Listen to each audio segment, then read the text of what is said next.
Salut les fâcheux, sortez le popcorn, prenez une binouse parce qu'on va assister à la plus grosse crise d'urticaire de toute l'histoire du service public. C'est magnifique, c'est du grand art.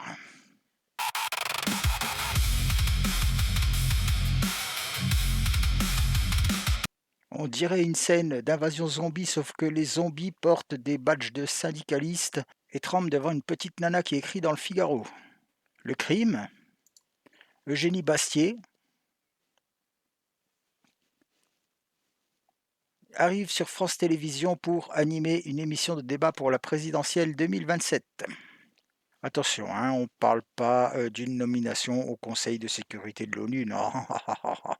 On parle juste d'une journaliste qui va poser son fessier sur un fauteuil pour poser des questions à des candidats à l'élection présidentielle 2027. Et pourtant, dans les couloirs du service public, c'est l'alerte nucléaire. On a mis en route les sirènes, les pétitions tournent et on a même fait venir des cargaisons d'eau bénite. Ils sont en train de nous rejouer l'exorciste parce que pour la première fois depuis l'invention de la TVA, quelqu'un risque de sortir un truc qui n'a pas été validé par la cellule de réflexion de la gauche. Alors accrochez-vous, on va décaper du vernis. On l'a vu pendant la commission d'enquête parlementaire dirigée par Charles Aloncle, leur grand argument de défense, c'est le pluralisme. J'adore ce mot dans leur bouche. Pour France Télé, le pluralisme, c'est comme les macarons, tu toutes les couleurs, sauf qu'à la fin, tu as toujours le même goût dégueulasse, mou et sucré. Tu peux être écolo, socialiste, macroniste de gauche ou trotskiste de salon, c'est la fête. T'es chez toi. Vas-y, rentre mon frérot, je vais te payer un petit potage de quinoa. Mais alors, si t'as le malheur de dire que les frontières, ça existe, que la famille est une structure solide, ou que peut-être, je dis bien peut-être, le monde ne tourne pas autour de la déconstruction, là, t'es plus un frérot. Tu deviens un agent de l'entrisme. Tu es le loup dans la bergerie.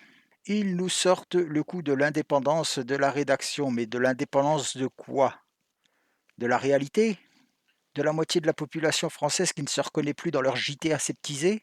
Regardez le communiqué du SDJ, il dit, je cite, dans une société particulièrement fracturée et polarisée, notre principe est simple, l'information n'est pas une opinion.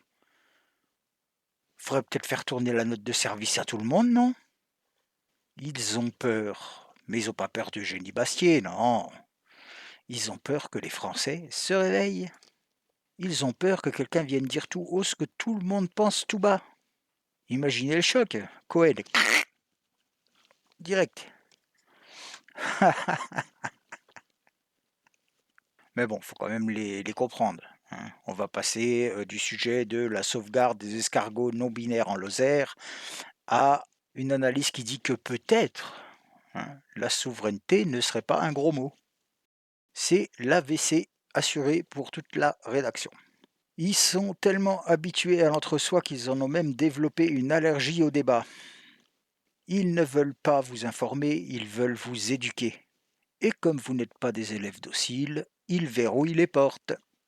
Le service public devrait être un ring de boxe intellectuelle et pas un jardin d'enfants pour adultes fragiles.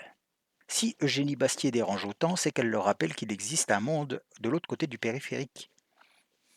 Un monde où les gens s'inquiètent de leur fin de mois, de leur identité et de leur sécurité. En refusant sa présence, ils avouent que le pluralisme pour eux n'est qu'une décoration de Noël qu'on ne sort qu'une fois par an pour faire joli devant l'Arcom. Bref, les amis, ne vous laissez pas endormir par tous ces cris d'orfraie. Ce sketch nous démontre une chose, la forteresse tremble. Si une seule journaliste les met dans cet état-là, imaginez ce qu'il adviendrait d'eux s'ils devaient affronter la réalité. Le week-end commence et mon petit conseil, c'est de regarder tout ça avec le sourire. Plus ils s'énervent, plus ils prouvent que leur fin est proche.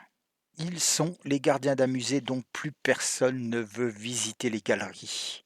Eugénie Bastier chez France Télé, c'est peut-être juste une toute petite goutte d'eau, mais cette goutte d'eau va faire déborder leur vase de certitude. Alors dites-moi dans les commentaires si vous comptez regarder son émission politique quand elle paraîtra à l'antenne, ou est-ce que vous avez déjà jeté votre télé par la fenêtre? Dites-moi tout. Abonnez-vous et balancez un petit pouce bleu pour faire couler les larmes de gauchistes. Allez, à la prochaine les fâcheux.